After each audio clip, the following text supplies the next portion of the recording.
back, everyone. Thanks for checking out another video. We have been working away on this 996 K24 swap resto mod build, and I'm happy to say we've made a ton of progress. The engine is in, it's up and running. I've done my best to try to capture how we've got to this point, but this is a development car to me, so some of the stuff is hard to capture because I am testing things and seeing how things are going to work out. But I'm happy to say this has worked out really well, and I'm eager to show you how we've approached the swap and how it's all come together. So why don't I show you what we've done? All right, diving right in. The car now has an exhaust system. This time around I wanted something a bit quieter, and I decided to try out a MagnaFlow muffler. This is a MagnaFlow 12267. It is a 24-inch length muffler. It has one 3-inch inlet and then two 2.5-inch outlets. I chose this muffler because we needed something that would split the single exhaust out of the turbo to two exhaust tips equally, and I figured this would probably work out really well, and so far I'm very happy with how it turned out. But why don't I lift up the car so I can show you how we approach this exhaust system on this car. All right, with the car up in the air, it's easier to see how we approach this exhaust system. The exhaust system on these cars is a challenge. There is not a lot of space back here, and in my opinion, it is best to try to make the exhaust system move with the whole engine assembly. So what we've done is, right off of the turbo, we have a 3-inch downpipe with a flex just to take care of any thermal expansion in that section of the exhaust system. And then what we did was made up some custom brackets to mount this muffler directly to the engine brace. And we just cut up some sheet metal, welded it directly to the muffler body so that the muffler and the exhaust tips and everything moves together when the engine rocks back and forth because the rubber engine mounts. This is the same approach I took on my 997. It worked out really well. There's no vibrations, no rattles, no noise that gets transmitted from the exhaust system to the chassis, and it's made the car very nice to drive. A lot of times when you do swaps, there'll be vibrations and rattles and NVH that you just don't want in the cabin of the car, and I think on my 997, because I did the exhaust like this, it helped make sure that there was no unwanted noises or rattles. So I wanted to take that approach with this car as well. And I think it worked out really well, and it fits really nicely in the tight space that we're working with. The way we tucked this muffler in, it fits right in the space where the bumper goes, and if you do need to drop the engine down a little bit to service the spark plugs, which I've talked about in other videos, you don't have to disconnect this exhaust system. This exhaust system will come down with the engine brace as you lower the engine. So I've had the car up and running. It sounds great at idle. It sounds great free revving it. I can't wait to hear it on the dyno and drive it and see how this muffler sounds while we're driving it. For the tips, it's a challenge. There is not a lot of space back here. I just happen to have these 3-inch, I think they are, rolled carbon fiber tips, and we kind of put them on this angle because there's no real way to get them to come straight back, but it worked out really well. The way the bumper goes, there's a big oval space back here. So with the tips on this angle, it fills that bumper space nicely. Why don't I put the bumper on and show you what I mean? All right, with the bumper back on, you can see what I was talking about with the exhaust tips and kind of the reason why we angled them. This oval space really does require sort of a big exhaust tip. These are actually just tips that I had kind of lying around. I bought them a long time ago, and I didn't know what I was gonna do for the exhaust tips on this car. We test fitted them. I liked how they looked. I wish these exhaust tips were maybe an inch bigger and they would fill out this space a little bit better, but who knows? Maybe I'll try to find some bigger ones in the future and swap these out. But for now, I'm very happy with how it turned out. And all that's left really is to see how it sounds when we're driving it and how it sounds on the dyno. So anyways, that's it for the exhaust system. Why don't I show you what I did for the fuel system next? All right, for these early 996 cars, they have a return style fuel system. So there is a fuel pump in the gas tank, there is a feed line, and there's a return line. What we've done is we've tapped into the fuel system. The feed line we've converted to a -8 that goes directly to the one side of the fuel rail. On the other end of the fuel rail, we convert it to a -6 fuel line. That -6 fuel line goes to a fuel pressure regulator. Then out of the regulator, it's a -6 PTFE line back to the original return fuel line underneath the car. All right, with the car up in the air, I can show you how we've approached this fuel system. So at about the midpoint of the car, we have these two fuel lines. This fuel line, which is closer to the center of the car, is the feed line. This line here, we've used K-Tune's fuel injection to -8 adapter. We've converted the 5/16 fuel line to -8. Then we've used a K-Tuned PTFE straight and fitting. Right behind it, we also have the return line. This is also K-Tune's fuel injection adapter line. It's 5/16 to -6. We've run both lines up and over the transmission to avoid the drive shaft, which will get reinstalled back here. For the feed line, we've installed an inline filter because there was a inline fuel filter. Because my car is all-wheel drive, the original fuel filter was up in the engine bay by the expansion tank, which is back there. If your car is two-wheel drive, I believe the fuel filter is around here. But on this car, you can't fit the fuel filter there because there would normally be a drive shaft installed here. So in this case, I've put the fuel filter here, but on a two-wheel drive car, you can probably just put the fuel filter back in its normal spot. As for the fuel filter, I've gone with the Racetronics. The biggest one they offer, it's the 60mm diameter fuel filter. Fuel filters are problematic. If you get too small of a fuel filter or if it's too high of a filtration, it can cause a fuel restriction in high fuel demand situations, such as near the top of red line or when you're in full boost. If there's a fuel restriction, because of your fuel filter, fuel pressure will drop, which will cause a lean condition and you could damage your engine. So whenever I'm installing a fuel filter, I like to go way overboard, go as big as possible so that it's less likely to cause a fuel flow restriction. From here, the fuel lines go up and over the drive shaft into the engine bay to this side of the fuel rail. It gets connected with a -8 feed line into the fuel rail. And on the other side of the fuel rail, I'm gonna have to lower the car down so I can show you what we've done. All right, with the car down, you can see the K-tuned billet fuel rail and our return side of the fuel system. So what I ended up doing in this case is a -6 fitting on this side of the fuel rail and K-Tune's 180-degree PTFE fitting so that I could send the fuel back towards the back of the engine bay so that it wouldn't have to come out in the front of it. It just looks nicer, in my opinion, doing that. And then I've sent the fuel line back towards the back of the engine bay and over into the fuel pressure regulator, which I've tucked back here out of the way. I've made it so I can easily access the adjustability of the fuel pressure regulator. And instead of a fuel pressure gauge, I've installed a fuel pressure sensor that is tied into the ECU so that we can monitor fuel pressure with the ECU and have safety parameters with the ECU so that if fuel pressure drops and you're on boost, we can turn down the boost or close the throttle so as to help prevent any damage to the engine. So this fuel pressure regulator is also tied into our vacuum manifold, which I've also tucked in over here. I ended up using a Vibrant vacuum manifold because it just fit the space really nicely. I was able to directly mount it to the side of the engine bay here, completely out of the way. You can't really see it. I'm really liking this approach, how everything is tucked out of the way. So this vacuum manifold is fed by the one large hose that's directly off of the intake manifold. And then from there, we've fed the fuel pressure regulator. I have two additional fittings. One feeds the vacuum source for the brake booster, which is this line that runs along there and gets connected to the original or existing hard line that runs all the way to the front of the car. And the other line that's here is to feed the boost control solenoid and technically the boost reference for the wastegate to control boost on the turbo. I'm gonna tap into this line, which is down here, and also use this line for my blow-off valve. The blow-off valve will be positioned right around here once the charge pipe is installed, because the charge pipe runs along the engine bay area here into the throttle body. And on my 997, I positioned the blow-off valve right here, and it worked out really well. So I think I'm gonna do the same on this build. All right, moving right along. One of the other things I need to take care of on this car is the dipstick.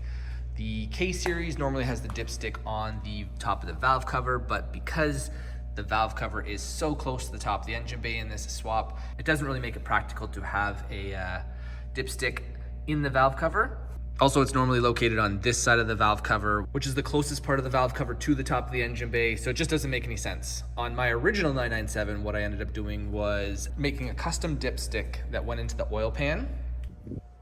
All right, the car up in the air, I can show you what we've done to the oil pan for the dipstick. What you can see here is the oil pan, and on this side of the oil pan, on the what would be the passenger side of the car, we have 3 bungs that we've welded in. One is the return for the catch can. So I have the catch can drain welded into the oil pan. So if there is any oil that ends up in the catch can, it will automatically drain into the oil pan. Beside that, I have the oil temperature sensor. This is kind of an optional thing on a 996. I like to data log oil temperature. On a 997, there is an oil temperature gauge on the cluster, but on a 996 there is not. So on a 996 you technically don't need an oil temperature sensor, but our wiring harness does provide a plug for oil temperature sensor. So if you're already welding in a whole bunch of things to the oil pan, it doesn't take much to put another spot in for the oil temperature sensor. And this last fitting that is not connected to anything yet is the spot where we're going to put the oil dipstick. So basically doing it this way is just creating an external dipstick. One thing is, when I got the welder to put this fitting in, he actually did it too high, so don't do it like this. It is actually, this fitting is supposed to be welded in at the absolute lowest point of the oil pan. It is a little bit high because that little Sharpie mark that I've put there, which is about 3 inches off the bottom of this oil pan, is where the oil level sits when you have about 4.5 liters of oil in this oil pan. And it is just at the point where it's like halfway up this fitting, which is not ideal. I would have rather had this fitting a little bit lower so that when I do put the dipstick in, it will show more oil on the dipstick, but not a big deal, it'll work. Just don't do what I did. If you're gonna weld in this fitting, weld it as low as possible. As for dipsticks, so for dipstick this time around, I've used an Amazon aftermarket LS swap dipstick. It's kind of just a universal aftermarket dipstick. It came with some weird fittings in the bottom here that I'm not gonna have to use. Luckily, this is just a piece of PTFE tubing, and this piece that it came with is technically not long enough. It's not even as long as the actual dipstick. So what I'm gonna do is use some of the K-tuned PTFE tubing that I have to make the tube as long as I need it to be, and then we will install it in the car. I'll fill the engine with oil, put the dipstick in, figure out exactly where it needs to be, and then I can adjust the length of this dipstick, because this dipstick is held into the holder with this little set screw. So if it needs to be shortened, I can just cut off a little bit and then lock it down again with the set screw. And then we have our custom dipstick for this application. So why don't I take care of all that and show you what I mean.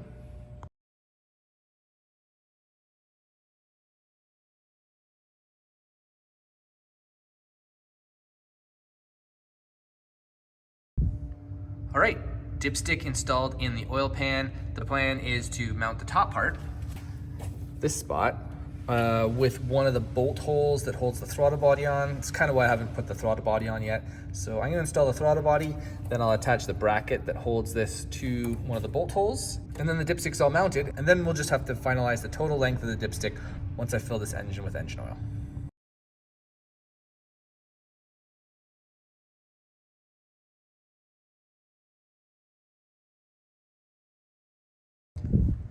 All right, I've got the throttle body back installed and the bracket holding the dipstick in place. We still have to adjust the total length of the dipstick once we fill the engine with oil, because it is just a little bit long. I'd rather be a little bit long because I can easily shorten it, but I can't really extend it. But once we fill the engine with engine oil, I'll be able to finalize the total length of this dipstick so that it indicates full once we filled it with oil and we've established that fill mark. One of the questions I keep seeing is, how do you fill this engine with engine oil?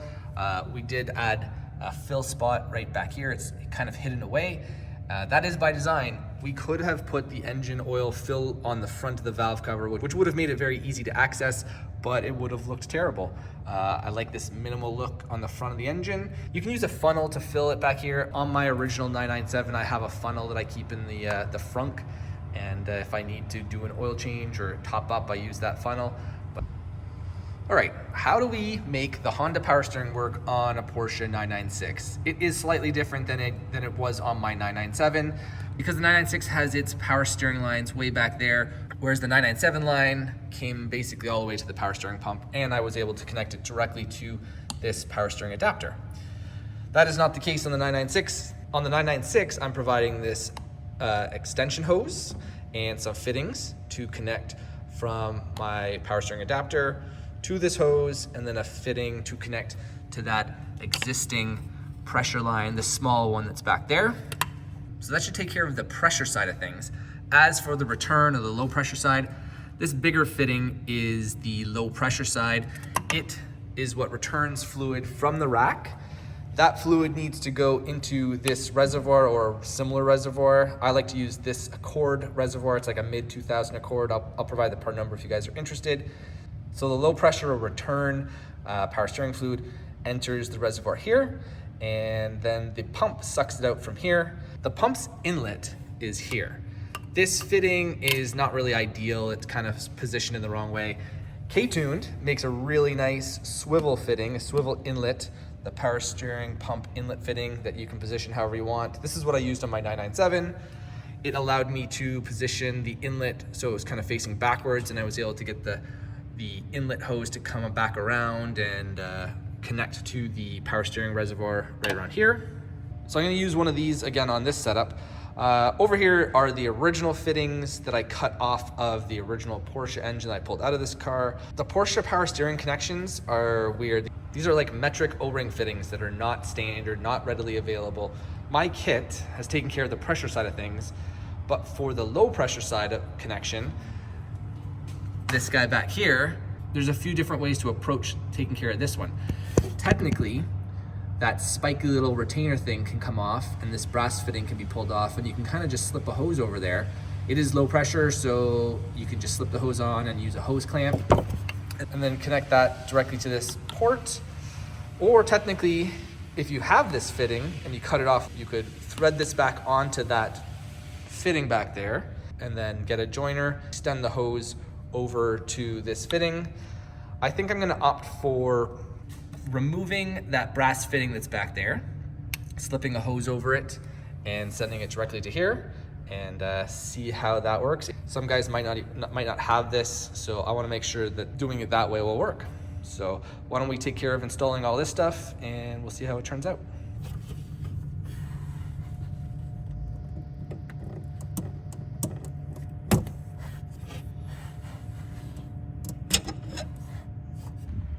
All right, power steering connections all done. What we ended up doing was a very short 1/2-inch piece of hose to fit on the existing Porsche hardline, and then I transitioned it to 3/8 hose because that's what is on the power steering reservoir down here. So that's 3/8 hose. And then we used the K-Tuned swivel inlet housing and 3/4-inch hose to the bottom of this reservoir as the pickup. And it is best to try to do all those connections back there first because they are the hardest to get to. Do all those up tight and then take care of this connection at the very end because it is the easiest to work on. But that's about it. So all we have to do now is fill this reservoir with power steering fluid. On my car, I use the Porsche green fluid with I think it's the Pentacin. That's what I'm gonna put in this car again. I'm not sure if that's a spec specifically for the Porsche power steering pump or for the Porsche power steering rack, but it seems to have worked really well in my 997 in the Honda power steering pump. So I'm gonna stick with the green power steering fluid. So we gotta fill up the power steering fluid. Next is the coolant. All right, cooling system. How we connected the rad hose connections, how we connected the heater hose connections, and how we ended up bleeding this car this time around. Traditionally, you need to use a vacuum bleeder to bleed the cooling system on one of these cars. This time around, I had a theory on how to do it without using a vacuum bleeder because having to purchase a vacuum bleeder just to bleed these cars once is kind of a waste. And I'm happy to say I was able to bleed this car without using a vacuum bleeder this time around. First, let's talk about the rad hose connections, the heater hose connections, and then we'll discuss how to bleed this car without the vacuum bleeder. The way I've approached connecting K-Series engines to Porsches is reusing the original expansion tank. The system works great, might as well reuse this expansion tank. The way it works is there are 3 connections to the expansion tank. There is this large 3/4-inch hose at the bottom. We connect this to the lowest point on the K-Series engine, which is just in front of the thermostat. And then there's 2 more connections up top. These connections are used for getting air out of the cooling system. Air that's trapped in there, air that would cause air pockets in the system, because if you have air pockets that are trapped in the cooling system, they prevent flow. So these 2 ports, this one here gets connected to the highest point in the engine, lets any steam or air out of the engine. And then there's a larger hose just behind it that is connected to the front of the cooling system up near the rads that help get any air out of the system that's up near the front of the car. All right, with the car up in the air, I can show you how we connected the rad hoses and the heater hoses from the K-Series engine to the existing connections on the Porsche. So on the driver's side here, up top we have our coolant housing adapter, and we have a section of 1¼ inch hose, a 1¼ inch to 1½ inch adapter, and then a little section of 1½ inch hose that is connected to the original Porsche hardline back there. Super simple setup. It's basically two 90s with a transition in the middle, some clamps, and we have our connection on the driver's side. This is where hot coolant exits the engine and goes up towards the radiators. On the other side of the car, on the passenger side, on this passenger side, I have a similar arrangement. Again, 1¼ inch hose, 1¼ inch to 1½ inch adapter, 1½ inch hose connected to the original Porsche hardline. Super simple on the passenger side. As for heater hoses, in the last video, I was mentioning how I might use a 90 to connect the heater hose, but no need. I was able to just use the 3/4 inch heater hose. We have the hot coolant exiting the engine at the top here, and then cool coolant returns through this one. The two heater hose lines come down the side of the transmission, get held in place by the original Porsche bracket, and then get connected to the original Porsche hard lines that make their way up to the heater core. On the outside of the car, we have the in/hot coolant for the heater core. And on the inside, we have the out/cool coolant returning back to the engine. Super simple setup. This is how I did it on my 997 years ago. It has been working perfectly on that car. I'm sure it'll work just as well on this car.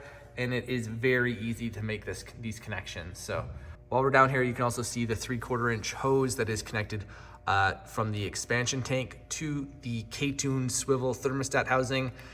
This is basically the lowest point in the cooling system, and this is where we have connected the larger port on the expansion tank. So that's all the connections from underneath. Why don't I lower back down and we can go into more detail about bleeding the cooling system on this car.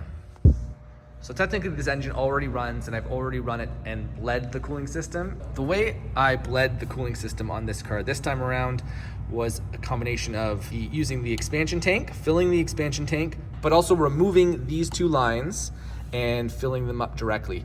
What I ended up doing was disconnecting the two lines off the expansion tank, using two little pieces of hose to extend them a little bit past the engine bay, kind of tucked up in here. I have a bit of video that I'll insert about how I did it. But what I ended up doing was filling up the expansion tank first to the point where it wouldn't take any more coolant. And then I also started pouring coolant into the larger of the steam ports, let's call it, which basically fills up the cooling system from the front of the car as well. Filling the coolant system up from that hose displaced a lot of the air that was at the front of the car, which is basically impossible to get out from just filling it through the expansion port. Once I got it to the point where I couldn't add any more coolant through the larger of the steam port hoses because it was starting to raise the level of the coolant at the expansion tank, at that point, I started up the car, let it run, and as it was running and warming up, I just kept on adding a bit more coolant through the larger of the steam port hoses. At a certain point, the coolant starts getting warm and starts expanding and would start spilling out of the expansion tank. So I ended up putting the cap back on and then just kept on sort of topping it up from the larger of the two steam port hoses. Ran it for a while. I was able to get the rad fans to come on. Cooling system stabilized. It didn't go over 190 or 195 degrees. And at that point, the cooling system was bled. All the air was out. Coolant was circulating properly. The whole time I had the heater set to hot, and at that point we had hot air coming through the vents, and essentially the whole system was bled. It was actually much easier to bleed the cooling system this way than it was with the vacuum bleeder. So hopefully that helps. This time around, it was so much easier to bleed the cooling system on this car than it was on my 997. Disconnecting those two top lines, filling it up through a combination of the expansion tank and those two steam ports seems to have done the trick. All right, we're getting close. One of the last things we need to take care of is the wiring for the fans on our intercooler. Because the intercooler is tucked back here and it's not in direct airflow, we've utilized fans to keep this intercooler cool.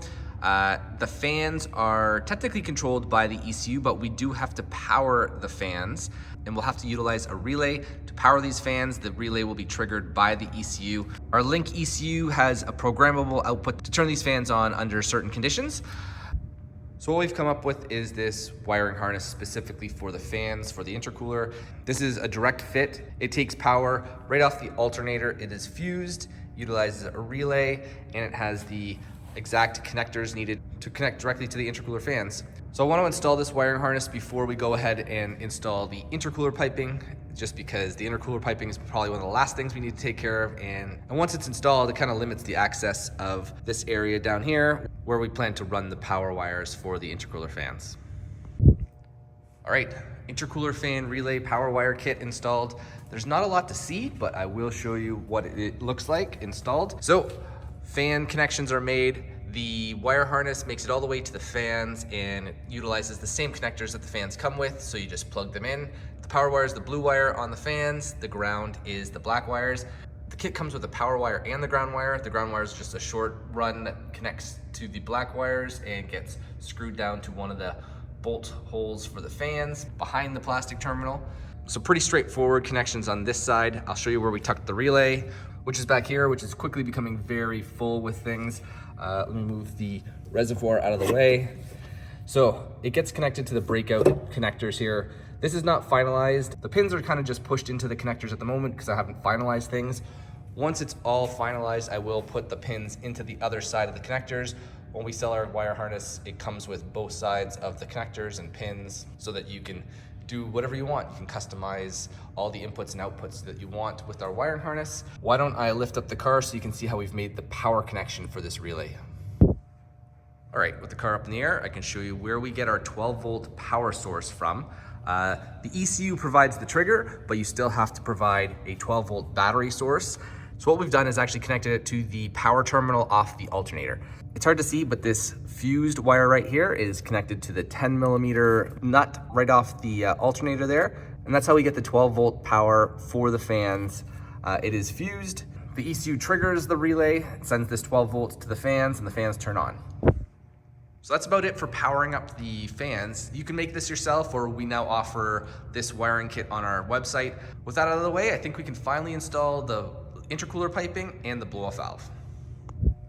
All right guys, we are super close to finishing up this swap. There's only one big thing left to take care of, and it is the charge piping. If you go with our intercooler kit, the charge piping is super easy on this swap. What I have laid out here is all the charge piping that's required to do the swap if you're using our intercooler kit. It is something like maybe 4 feet of charge piping. It is probably half of what is normally required for charge piping on a normal Civic or a RSX when you go turbo, which is beneficial because the less charge piping, the less turbo lag, the better the response of the turbo is. Keeping that in mind is kind of why we made the intercooler kit the way we did and we positioned it where it is to try to keep the intercooler piping as short as possible. What I have laid out here is an example of the intercooler piping kit that we are going to be offering on the website very soon. We've partnered up with K996 for all the couplers. We make this upper intercooler pipe and the short little piece that's here as well. The kit uses a pulsar blow-off valve, and that's pretty much it. So I'm gonna install this intercooler piping kit, and then I'll show you what it's like all said and done.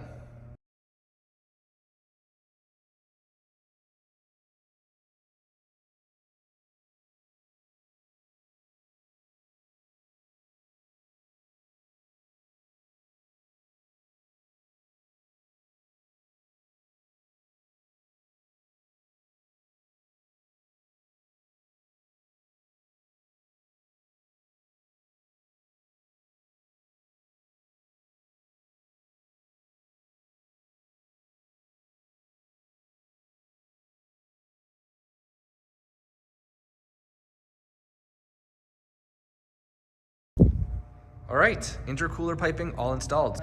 What you can see from the top here is our charge pipe that we're gonna be offering that goes directly from our intercooler into the Bosch original Porsche throttle body. One thing about these throttle bodies is it is a very tight fit, fitting a 3-inch coupler over top of the throttle body. It's doable, but you do have to stretch it and it's a bit of a struggle, but you can definitely make it work. There's a couple companies out there that make a bolt-on flange that makes putting a 3-inch coupler on these throttle bodies much easier. I actually have one. Let me grab it and I'll show you what I'm talking about. All right, I have another Bosch 74mm throttle body. This is the stock throttle body that comes off of the original Porsche engines. One thing about these throttle bodies is there is not a lot of lip to clamp a coupler onto. So far this has been fine on my car. I've run 13 to 14 pounds of boost total on it, and I haven't had any issues clamping the coupler to this. Above that amount of boost, it might be hard to keep the coupler on this little bit of a lip there without it popping off or blowing off under high boost. So that's where something like this might be handy. This is basically an adapter that you can bolt on, and it goes on top of the throttle body and provides a lip that you can put the coupler over and clamp to better, and which will help prevent the coupler from slipping off under higher boost loads. So just something to consider. But under 15 pounds of boost, you're probably fine without running something like this. I've been running less than 15 pounds, depending on the day, anywhere from 13 to 14 pounds of boost. No issues with this throttle body and the coupler popping off. But if you do run into issues like that, you could always grab something like this. I think I bought this piece for about $100. So if you end up running more than 15 pounds of boost and you're worried about the coupler coming off, maybe invest in one of these when you're doing your charge pipe. I've also installed the Pulsar 50mm blow-off valve. I've used these blow-off valves in a bunch of different projects. They work great.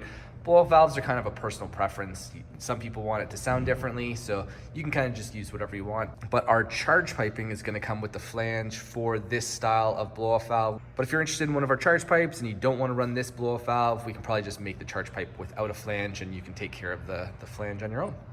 So that's it from the top. Why don't I lift the car up and I'll show you how I've done the charge pipe underneath.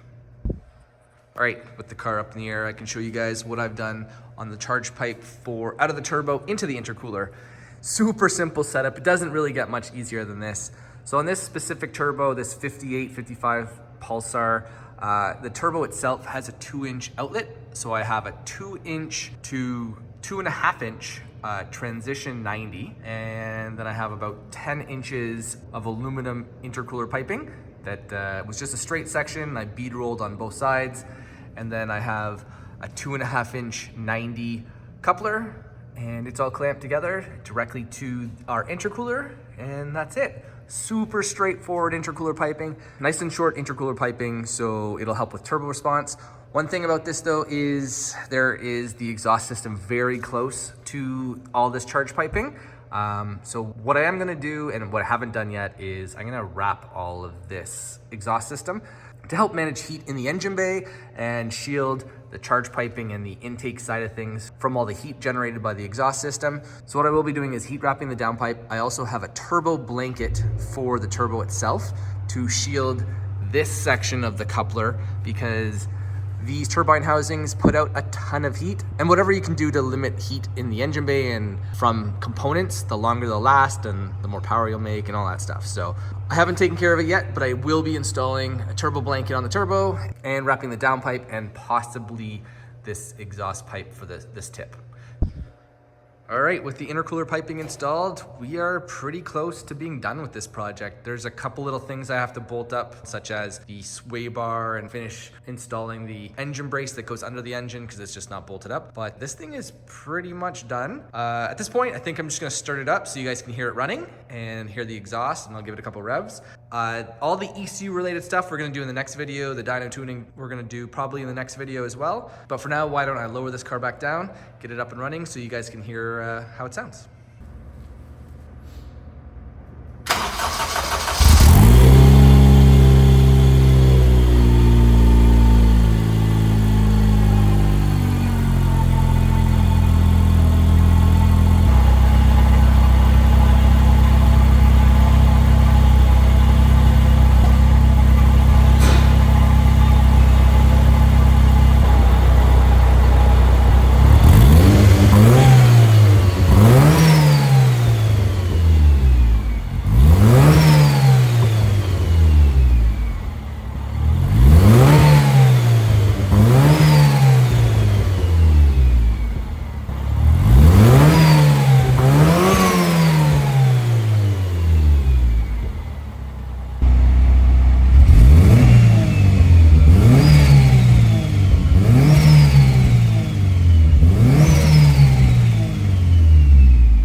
right, I think that's it for this video, guys. If you've made it this far, thanks for watching. Before I close out this video though, I wanted to share one little detail that I've changed. I decided to give the charge pipe to my friend Owen at ArcLight Fabrication. He powder coats the valve covers and the engine braces for me. He did a fantastic job of powder coating this charge pipe in the same satin black that we do the engine braces in. I like how it's changed the engine bay. Now it's got me thinking that maybe I should also powder coat the power steering adapter, maybe do it in wrinkle black, just like the valve cover. We'll see, maybe I'll take care of that in the next video. Anyways, that's it for this video, guys. Thanks again for watching. If you liked the video, do me a favor, hit that like button. If you haven't already, consider subscribing, and I will continue to keep making these videos for you guys. So thanks again, and I'll see you again soon. Bye now.